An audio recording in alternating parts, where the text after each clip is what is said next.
Sejam bem-vindos! Hoje daremos início a um projeto do Sinafisco, é o Pod Fisco. Falaremos de assuntos importantíssimos referentes à administração tributária e todo tipo de assunto que a sociedade é curiosa para saber, mas muitas vezes a dificuldade de entender é muito grande. Então, traremos convidados muito especiais para debater. Nós estaremos disponibilizando todos os podcasts do Pod Fisco nas redes sociais, Facebook, Instagram e no site do Sinafisco. Meu nome é Emílio Albuquerque, eu sou presidente do Sinafisco.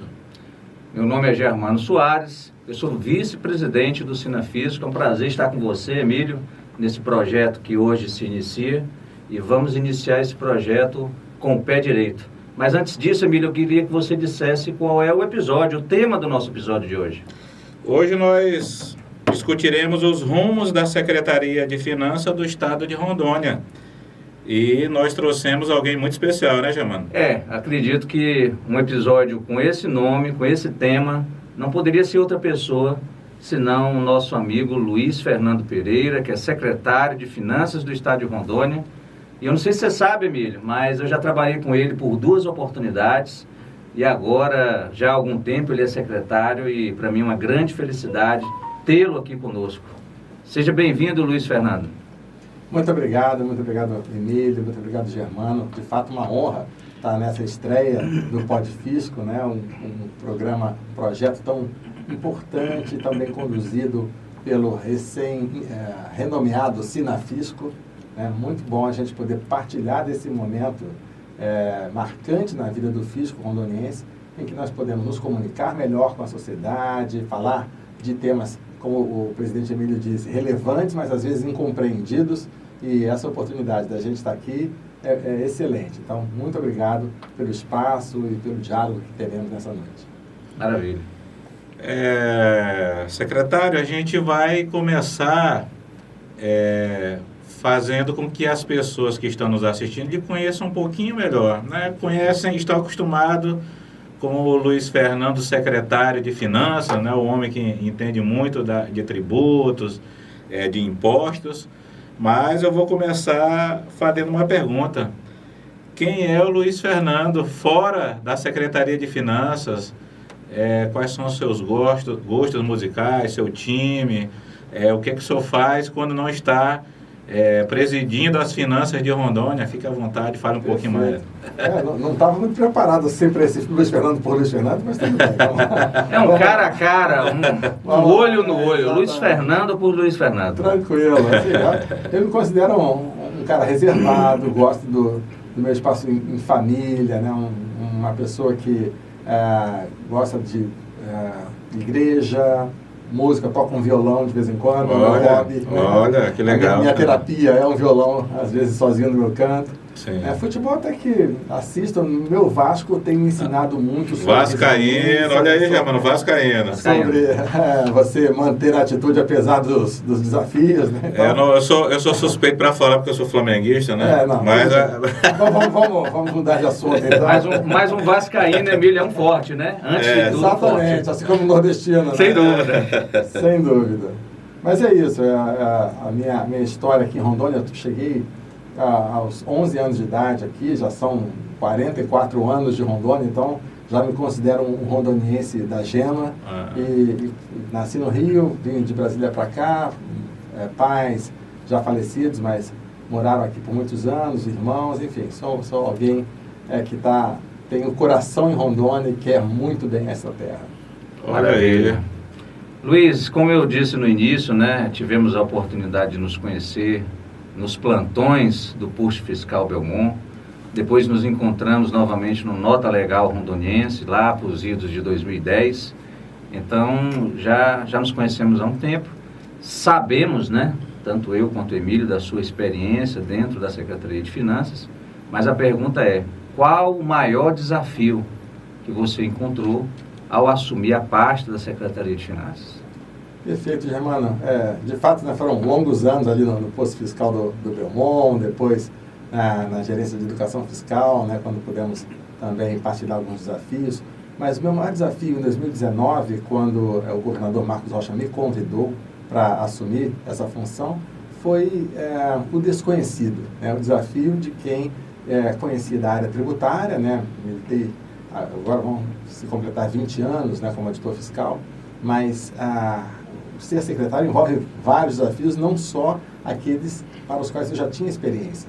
E conhecer da área financeira do Estado, né, do desafio da gestão fiscal, de manter o equilíbrio fiscal do Estado, o desafio de formular políticas públicas que pudessem não apenas garantir a arrecadação, mas contribuir para o projeto de desenvolvimento do Estado, para o crescimento econômico do Estado. Esse foi um grande desafio, porque a missão dada era: a gente precisa fazer com que o ambiente econômico seja favorável para o crescimento, mas não podemos aumentar a carga tributária, né? E esse é o desafio de qualquer secretário. Um grande desafio. Exatamente. Então, isso, no primeiro momento, é de tirar o sono, mas aí com o tempo, com o apoio, com o engajamento do time, da equipe da Cefim nesse projeto, isso vai nos permitindo alcançar resultados que dão mais tranquilidade para entregar um bom desempenho para o Estado e para a sociedade. Perfeitamente. Eu gostaria apenas de contribuir nesse sentido, Emílio, secretário, que realmente esse engajamento foi fácil a gente perceber que ocorreu dentro da secretaria, né? Pessoas sendo valorizadas, né? Ao olhar para a pessoa e realmente dizer: olha, você tem condição de fazer mais, você pode entregar um produto melhor. Isso vai além do financeiro, é uma satisfação imensurável. Sim. E nessa administração, de fato, nós percebemos isso, né, Bíblia? Com certeza, mudou a forma, né, de encarar o grupo, né, e realmente explorar as potencialidades, né. Nós somos testemunhas de tudo isso. E nos sentimos muito felizes por esse novo momento, né, da Secretaria de Finanças. A gente só tem realmente a comemorar. Maravilha. Secretário, em outros estados a arrecadação sofreu bastante, né, especialmente aí com a pandemia. Rondônia foi uma exceção, né, a sua arrecadação teve um excelente desempenho. O senhor atribui isso a quê? Esses excelentes resultados? Perfeito. Acho que primeiramente a gente até pode fazer um link com o comentário, né, da questão anterior, do engajamento, né? Eu acho que uma percepção de quem está na Secretaria de Finanças há muito tempo é que por alguns momentos históricos a gente vinha, cada um tinha uma atribuição, mas faltava esse reconhecimento maior das potencialidades, das capacidades e espaço para que as pessoas pudessem, pela sua iniciativa, contribuir de forma criativa com a melhoria do desempenho, com a melhoria dos processos, com o alcance de resultados que fossem impactantes para a sociedade. Isso vem sendo construído ao longo do tempo para que a Secretaria de Finanças não seja jamais um cemitério de talentos, né? A gente tem gente muito capacitada, que passa num concurso muito difícil e que tem muito potencial de contribuição. Então, reconhecer isso, sem dúvida, é um dos pilares para que a gente alcance bons resultados. Mas esse período da pandemia trouxe, sem dúvida, desafios nunca imaginados, enfrentados, né? Enfrentar uma pandemia de nível mundial que determinou a interrupção de atividades econômicas por um bom tempo, especialmente naquele começo, lá em março de 2020, quando ninguém sabia o que fazer e a primeira reação, a única recomendação era cessem as atividades, né? Cessem a movimentação de pessoas para que isso reduza o impacto, reduza a morte de pessoas. E claro que isso gera um impacto econômico gigantesco. Então, aquele primeiro momento foi um momento de aprendizado, de saber como enfrentar aquela pandemia. E a Cefim deu mostras de capacidade de se adaptar a esse cenário de forma muito interessante. Nós, por exemplo, disponibilizamos para a sociedade aquele aplicativo o Melhor Hora, que permitiu às pessoas saber qual o horário do dia que tinha mais aglomeração em supermercados, farmácias, comércio, e evitar esses horários. Então, a partir das notas fiscais do Banco de Notas Fiscais Eletrônicas, desenvolvemos uma solução inédita nacionalmente, né, que mereceu reconhecimento. Até hoje isso é visto como uma grande inovação, e isso exemplifica essa capacidade de inovação, de adaptação, né, em tempos difíceis. Isso foi um fator fundamental. Claro que houve a ajuda do governo federal, que foi essencial para que pudéssemos prorrogar prazos de vencimento de tributos, criar condições para que as empresas pudessem suportar o impacto na economia das medidas sanitárias. Isso tudo foi muito útil para que pudéssemos atravessar essa crise sanitária com o menor dano possível, tanto para as pessoas quanto para as empresas. Sim. E Rondônia, de fato, saiu da pandemia, teve um tempo de recuperação relativamente curto em relação a outros estados, né? Em setembro de 2020, nós já tínhamos um nível de faturamento das empresas maior do que setembro do ano anterior, de 2019. E ao final do ano, nós conseguimos, de fato, ter um saldo ainda que pouco positivo, mas ter um saldo positivo Diante das circunstâncias. Das circunstâncias foi de fato um grande feito. 2021 trouxe a surpresa da continuidade da pandemia, né, e até o recrudescimento, a piora dos indicadores sanitários no início do ano, mas depois isso acabou entrando numa condição que nós conseguimos conciliar a necessidade de manutenção da atividade econômica com a adoção de medidas sanitárias, e isso permitiu que Rondônia tivesse um crescimento econômico muito significativo no ano de 21, e isso permaneceu até aqui. Rondônia vem sendo um estado que cresce acima da média nacional, e isso tem a ver com o manejo das políticas tributárias e com o manejo das políticas econômicas, né, que o governo como um todo vem desenvolvendo. Nesse aspecto, nós estávamos ouvindo uma música antes do senhor chegar, Wave, do Tom Jobim, né? E tem uma parte da música que diz: é impossível ser feliz sozinho, né? E na verdade é impossível crescer sozinho. Sim. E a marca dessa gestão é isso, é a união das pessoas. Nós podemos ver isso, Emílio, né? Recentemente estivemos no interior do estado, os colegas dando depoimento da satisfação do que está acontecendo. Foi impressionante alguns depoimentos que nós escutamos de colegas mais antigos, né? Notadamente do nosso concurso de 2002, contando aos novatos a realidade que nós encontramos e vivemos naqueles anos e a realidade que os novos colegas estão encontrando agora. Uma realidade onde aquele que tem potencial, aquele que se dedica, aquele que se engaja, ele tem espaço para crescer dentro da Secretaria de Finanças, coisas que antigamente não existia. Os talentos eram enterrados. Os talentos eram enterrados literalmente. Então tivemos inclusive uma colega desse último concurso, estava lá como uma espécie de representante do coordenador geral da Receita Estadual, passando um recado para os colegas, e a gente via no brilho dos olhos dela a satisfação do que ela estava fazendo, a empolgação, dizendo que estava se aprimorando, que fazendo cursos fora do horário de expediente, ligados à área dela. Quer dizer, ela dizia: eu sou de outro município aqui de Rondônia, mas eu vou ficar mais um tempo em Porto Velho, porque eu vejo que lá eu tenho condição de crescer. E isso para nós, há alguns anos, secretário, era impensável. E sobre essa sua frase de a Secretaria de Finanças não pode ser um cemitério de talentos, o colega do Rio Grande do Sul anotou e levou para lá. Isso vai ser usado Brasil afora. Perfeito. Coisas que só o coração pode entender. Coisas que só... é mesmo amor. Fundamental é mesmo amor. É isso aí. Bom, a pergunta do Emílio foi sobre a questão da pandemia, né? Foi sobre a questão da pandemia. Eu queria falar agora sobre uma mudança de paradigma que ocorreu dentro da Secretaria. Mais uma, né? Mais uma. Estamos falando muito sobre mudanças de paradigma. E uma delas foi a maneira que o senhor adotou para a escolha de gestores, né? Antigamente os gestores eram escolhidos, mas não havia um critério claro e objetivo. E o senhor passou a adotar a seleção, né? Um processo simplificado, né? O que motivou o senhor a tomar essa atitude? Perfeito. Eu, antes mesmo de ser auditor fiscal, tive experiência na iniciativa privada, Banco do Brasil, na Unimed, com empresas das quais fui sócio, né, no segmento de saúde suplementar.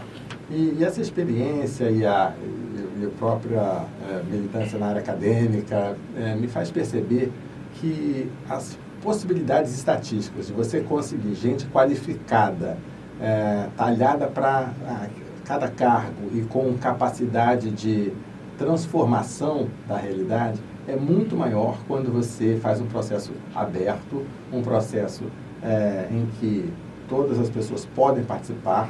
Claro que às vezes tem processos que tem que ser para servidores efetivos, eventualmente alguns CDS a gente faz de forma aberta no mercado, dentro de critérios bem definidos, requisitos obrigatórios de formação, de experiência, de habilidades, ou até requisitos desejáveis, com clareza em relação à remuneração, em relação à posição dentro da Cefim, ou seja, quais as atribuições cada um vai desempenhar. Isso atrai para os quadros gente boa. E isso evita aquela a pessoalidade, né, que a própria Constituição veda ao gestor público, né? Isso evita que isso aconteça e permite que isso dê tranquilidade para o gestor, inclusive exigir o máximo de desempenho de cada pessoa. Então, quando você dá a oportunidade de qualquer profissional qualificado participar de um processo seletivo, você está estimulando, está reconhecendo a meritocracia. Você está sinalizando para toda a equipe que o que vai fazer com que cada um seja reconhecido é o desempenho, é a capacidade própria, é o engajamento nas tarefas, nas atividades da instituição. Então, isso traz realmente um outro nível um outro ambiente para o trabalho. Fica um ambiente muito mais profissional, muito mais engajado. E isso a gente tem percebido, né? Temos atraído para a Secretaria de Finanças grandes talentos e reconhecido os talentos que vieram pelo concurso e que podem ocupar posições de liderança. Então, isso é muito desejável para qualquer organização que se pretenda moderna, que se pretenda transformadora, que se pretenda capaz de contribuir para os avanços que o Estado precisa. Esse é mais um paradigma que foi quebrado, né? Outrora era possível a gente ter gestores, né?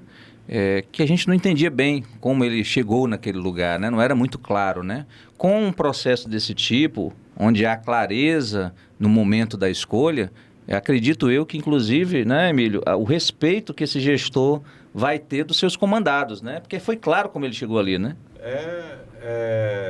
Realmente é chocante tudo isso, porque parece até que a gente está falando de uma empresa que concorre aí no mercado. Não temos necessidade disso, né? Mas, assim, são critérios que trazem bons resultados dentro do serviço público e que estão mostrando seus resultados, né? As pessoas empolgadas, né, dentro da Secretaria de Finanças, como bem disse o Germano, elas estão empolgadas, elas estão acreditando que as coisas vão melhorar ainda mais e que é possível ir atrás de resultados cada vez O céu é o melhores. limite. O céu é o limite. Interessante que no primeiro momento isso traz algum desconforto, né? De alguma desconfiança até. Mas por que vai fazer processo seletivo? Esse cargo sempre foi ocupado por pessoas do quadro de auditores ou de analistas, né? Na época técnicos. Né? E isso traz algum desconforto inicial. Mas a experiência acumulada, né? Percebendo, claro que pode ter erros, pode ter falhas no processo, mas os acertos são muito maiores. E isso gera essa percepção de que isso é bom, acaba que cria espaço para o talento se estabelecer e isso garante um desempenho bom para a instituição.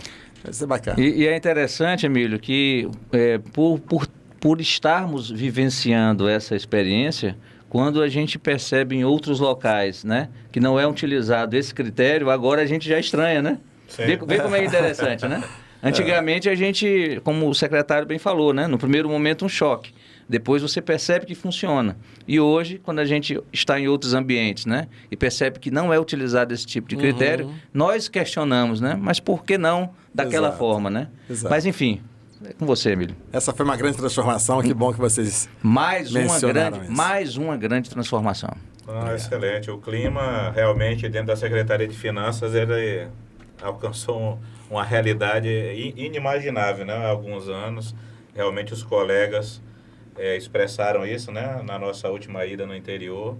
Parabéns mesmo, secretário, pela sua ousadia, né? Pela sua coragem de fazer as coisas diferentes que funcionam, né? Que bom. Na sua avaliação, Luiz, Quais são as principais dificuldades enfrentadas no momento para aprovar a reforma tributária? Perfeito. A reforma tributária é, de fato, o desafio que nós, Fisco Nacional, vamos ter que endereçar, vamos ter que enfrentar muito em breve, né? Está sendo construído um ambiente de aprovação da PEC, né? De uma das PECs que está tramitando no Congresso, ou de uma junção das duas, a PEC 45 com a PEC 110, e isso é disruptivo para o cenário, para o ambiente tributário nacional, né? O fato da adoção do princípio do destino, né? Não é mais tributo cobrado parte na origem, parte no destino, ele seria cobrado todo em função do consumo, do local onde ele é consumido. Isso já muda muita coisa. O reconhecimento do crédito como um mecanismo, um crédito financeiro com liquidez imediata e não mais um crédito vinculado à movimentação de estoque, né? Um crédito físico. Isso também muda bastante. Como é que vai ficar a questão da centralização, né? Existe uma discussão de se centralizar a arrecadação, a uniformização de alíquotas, né? No Estado, né? E a uniformização de regras no território nacional.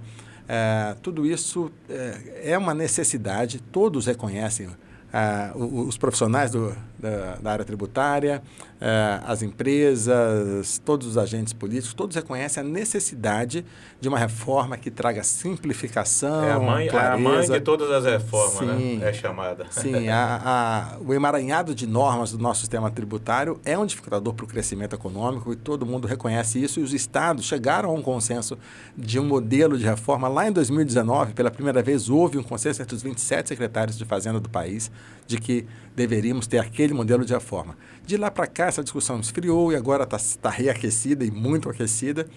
E é desejável que a gente participe muito intensamente desse diálogo, que a gente consiga conversar com os nossos representantes políticos no Congresso Nacional para que todas as necessidades do Estado também sejam contempladas. Eu acho que vai sair, sim, uma reforma, muito provavelmente com IVA dual, né, tributos. Os outros secretários estão animados com a possibilidade de acontecer essa reforma? Eu acho que animados não seria a palavra, mas estão conscientes de que é necessário. Haverá. É isso. É necessário e haverá. Com enormes riscos de um desenho mal feito, produzir perdas de receitas para os estados, perda de autonomia ou até a continuidade de complicações das quais a gente quer se livrar. Isso. Então, existem riscos que a gente precisa endereçar. E como o assunto é complexo... Qual é o risco que mais lhe preocupa aqui para Rondônia? Eu acho que perder benefícios fiscais como instrumento de atração de investimentos, que é um fato, né? A reforma busca... cessar o uso de benefícios fiscais para evitar a guerra fiscal, para evitar o desequilíbrio, né, nas condições de concorrência, até na questão da atratividade entre os estados por via do benefício fiscal. Esse caminho não se revelou eficiente, né? Um estado reduz imposto para atrair uma empresa, o outro reduz lá também para reter a empresa e todo mundo reduz, e isso acaba criando disfunções dentro da economia do país. E abrindo mão de muitos recursos, né? Exatamente. Então, de fato, não é bom a manutenção de benefícios fiscais, mas o que a gente vai colocar em lugar dos benefícios fiscais para combater desigualdades regionais, para que Rondônia continue sendo um destino de investimentos? Essa resposta não existe muito claramente na cabeça de ninguém. E preocupa. E esse é o preocupante, né? A gente deixar de ter esse instrumento e não ter outro, que pode acentuar desigualdade entre as regiões do país. Geograficamente, né, estamos afastados dos grandes centros, né? Então, sem esses benefícios, como atrair as empresas, né? Exatamente. Né, o que vem no lugar disso, né? Exatamente. Aí se fala do Fundo de Desenvolvimento Regional, que é um instrumento, mas cujo formato ainda não está bem estabelecido. Eu estive semana passada numa reunião de secretários com o secretário especial extraordinário da reforma tributária, Bernardo Api, que é do Ministério da Fazenda, que está organizando essa discussão do governo federal, e isso ainda tem um desenho incerto. Então a gente está tentando produzir propostas que possam influenciar esse debate, e do ponto de vista de Rondônia, essa discussão precisa ser posta para que os nossos interesses sejam contemplados no desenho final. O senhor acha que até o final do ano A gente vai avançar, vai colocar para apreciar? Sim, a expectativa... O seu sentimento é de que vai dar certo aí um texto? Sim, meu sentimento é de que haverá um texto, de que o Congresso Nacional vai tomar a decisão de aprovar uma PEC com reforma tributária. O risco de que esse texto não produza o resultado esperado é o que nós precisamos evitar. Sim. Mas que será aprovado alguma reforma em algum nível até o final do ano é o cenário mais provável no qual todos os envolvidos estão apostando. Recentemente, eu vi uma entrevista, né, da Simone Tebet, onde ela dizia que vai sair a reforma que é possível, né? Nesse momento, eu confesso que eu tremi nas bases, né? Vai sair a que é possível, né? Aham. Então, a que é possível talvez traga benefícios para alguns e talvez gere grandes problemas para outros, né? Acentue desigualdades, né? Então, vamos Esse é o ver perigo. realmente que texto, né? Temos a PEC 110, temos a PEC 45, né? A 110... Emílio era do deputado Raul, ex-deputado Raul, né? Sim. Carlos Raul, né? É, Nós conhecemos, né, pessoalmente, participamos de algumas discussões junto com ele. O deputado Raul a gente conheceu na época, como de presidente, né, da Febrafisco.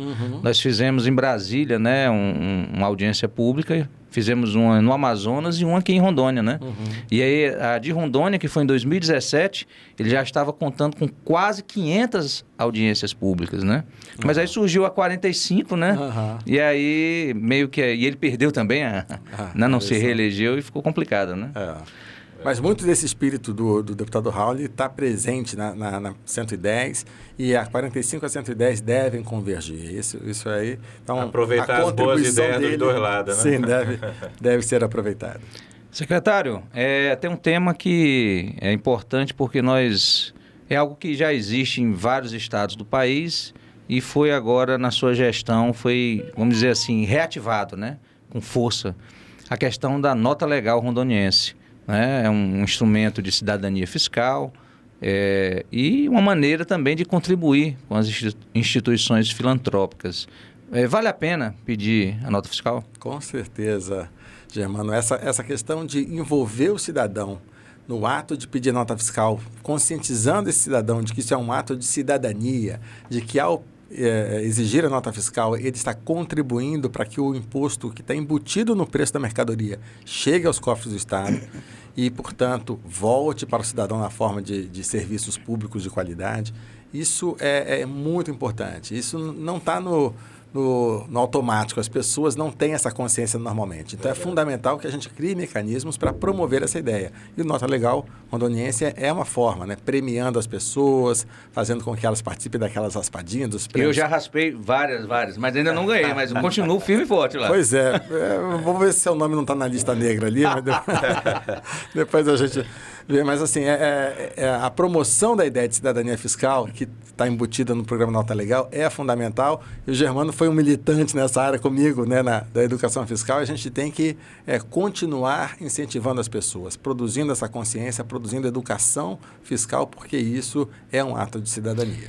Recentemente, inclusive, Emílio, secretário, nós tivemos a notícia de um colega analista tributário lá do interior, né, que cadastrou a primeira instituição. Ele disse, olha, na cidade não tinha nenhuma, agora o pessoal vai começar a pedir a nota, né? Então, assim, é um trabalho de formiguinha, mas que vai evoluindo, vai espalhando seus tentáculos e o resultado vem, né? Eu acredito que muitas instituições ainda não se ligaram, né, de como é importante a nota legal para captar recursos, né, secretário? Exatamente. Nós temos destinado, neste ano, R$1 milhão para as entidades sociais.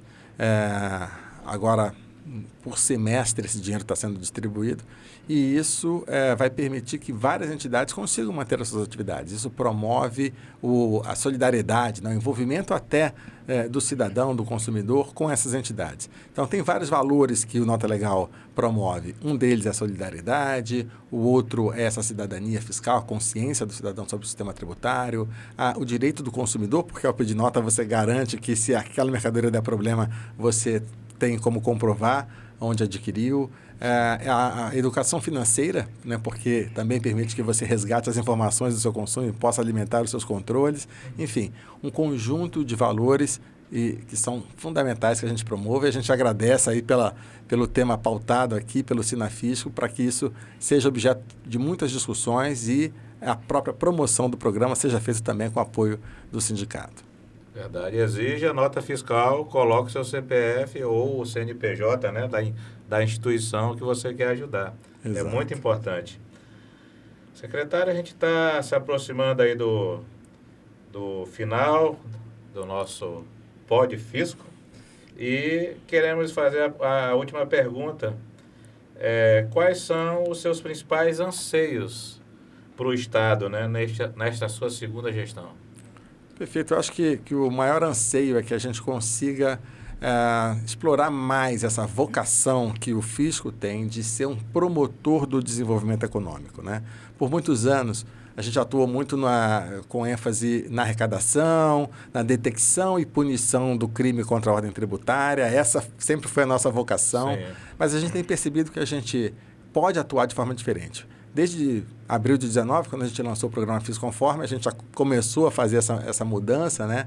Deixando de ser um fisco que atua com ênfase na repressão para ser um fisco com ênfase na orientação, notificando o contribuinte, usando a tecnologia a nosso favor, detectando todas as possíveis inconformidades nas declarações do contribuinte, na emissão de notas e notificando o contribuinte, dando oportunidade, dando prazo para que ele se autorregularize. Autorregularização sem juros, sem multa, sem auto de infração, sinaliza essa disposição do fisco de orientar. E isso tem funcionado. Agora a gente quer ir além. Além de ser o fisco que orienta e que promove a autorregularização, a gente quer ser o fisco também que produz estímulos econômicos capazes de despertar as vocações do Estado de Rondônia para o crescimento. E isso se dá através da capacitação dos próprios servidores em ciência de dados, em entender mais do impacto das nossas políticas tributárias sobre o desenvolvimento, sobre a geração de emprego, investimento, faturamento das empresas. Então, são habilidades novas, capacidades novas que nós, servidores do fisco, precisamos desenvolver para que isso habilite esse potencial que a administração tributária do Estado tem de despertar o crescimento econômico. A gente já tem feito isso em alguma instância, né?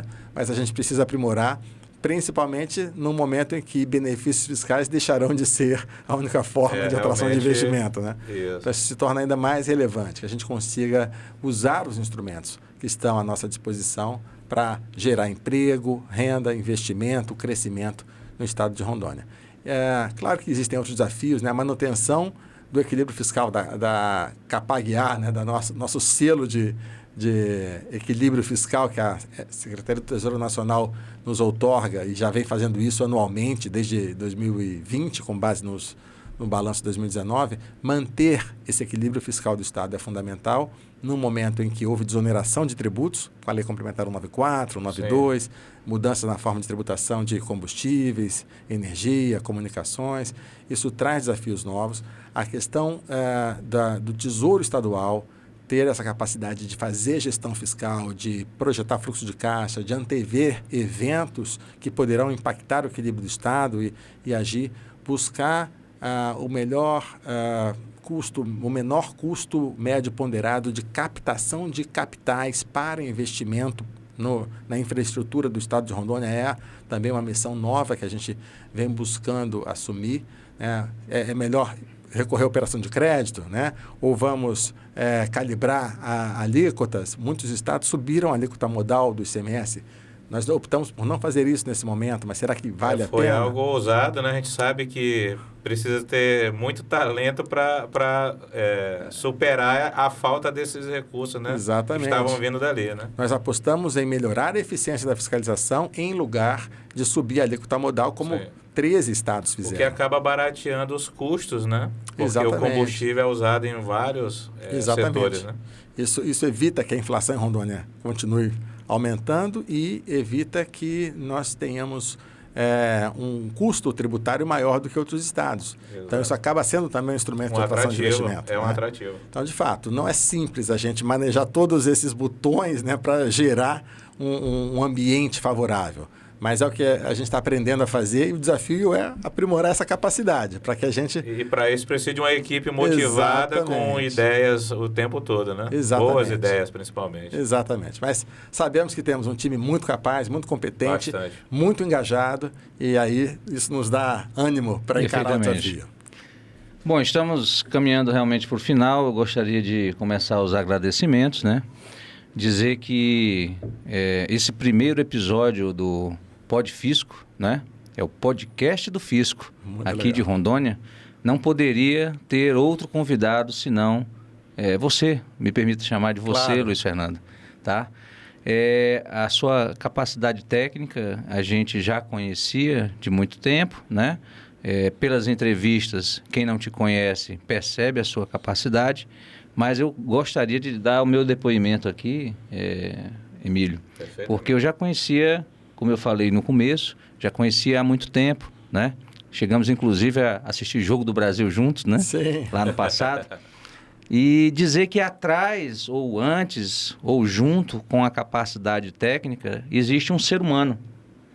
E esse olhar humano, junto com a técnica, faz toda a diferença. Total. Perfeito. E é isso, secretário, que o senhor tem conseguido fazer dentro da Secretaria de Finanças. Estivemos lá no interior, como falamos no início, e teve um determinado momento em que é até meio estranho, às vezes a gente brinca, né, Emílio? Que sindicato é esse, né? Que sindicato é esse que chega para uma reunião, uma assembleia no interior do estado, e foi dito, na verdade, eu disse isso, né? Eu olhei para um colega e perguntei, você tem quanto tempo de Secretaria de Finanças? O colega respondeu, 2 meses. Eu digo, pois é, você tem 2 meses, eu tenho 21 anos, e há colegas aqui que têm 40 anos de Secretaria de Finanças. E sabe qual é a diferença entre nós na hora de trabalhar? Nenhuma. Cada um de nós precisa fazer o seu melhor. É a capacidade que conta. Cada um de nós precisa fazer o seu melhor. É isso que o Estado quer da gente. Nós somos pagos para isso e nós temos uma administração que reconhece isso, né? Citamos o seu nome e citamos o nome do nosso coordenador, Antônio Carlos, né? Perfeito. Pessoas que realmente fizeram, estão fazendo a diferença. Então, quero dizer, assim, com muita tranquilidade, que, no meu entender, o caminho é esse. Obrigado. Perfeito. Quero lhe agradecer, realmente, para uma estreia, eu acho que nós fomos abençoados aí com a sua presença aí. Tenho certeza que esse projeto do Sinafisco vai ser um sucesso, porque começamos com você com o pé direito. E grato mesmo. Obrigado, Emílio. Obrigado, Germano. De fato, reconhecer os talentos, as capacidades e buscar aglutinar os esforços em torno de um propósito comum, de um projeto comum, é algo que me dá muito prazer. E quando a gente percebe, né, que isso ecoa no coração das pessoas, que as pessoas se motivam por isso, por se sentirem parte de um projeto de modernização, de crescimento, de transformação do estado de Rondônia, isso me dá motivação para continuar esse esforço enquanto me for permitido. E os colegas analistas tributários têm sido, de fato, reveladores, tem sido uma grande revelação de capacidade, né?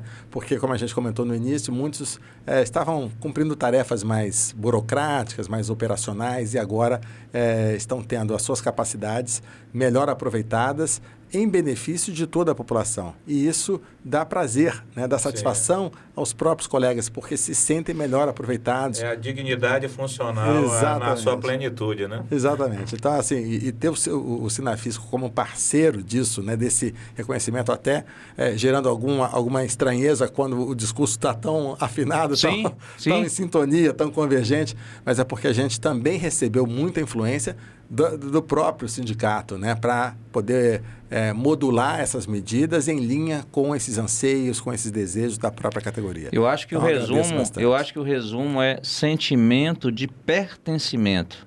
Não tem como você querer se dedicar, inclusive fora do seu horário de expediente, se qualificar, se você não se sente parte, né? Exato.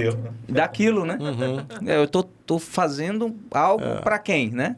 E por quê? Por quê? Hoje esse sentimento existe. É até filosófico. Perfeito. Obrigado. Fundamental é mesmo amor. É impossível ser feliz sozinho. Estamos juntos, Só secretário. não vamos cantar para não estragar o podcast. Não vamos estragar né? o podcast, tá bom? Muito grato. Um abraço, obrigado. abraço. E obrigado. será convidado mais vezes. Tá joia, disposição. Um Boa abraço. noite a todos. Boa noite, não. Até a próxima, né?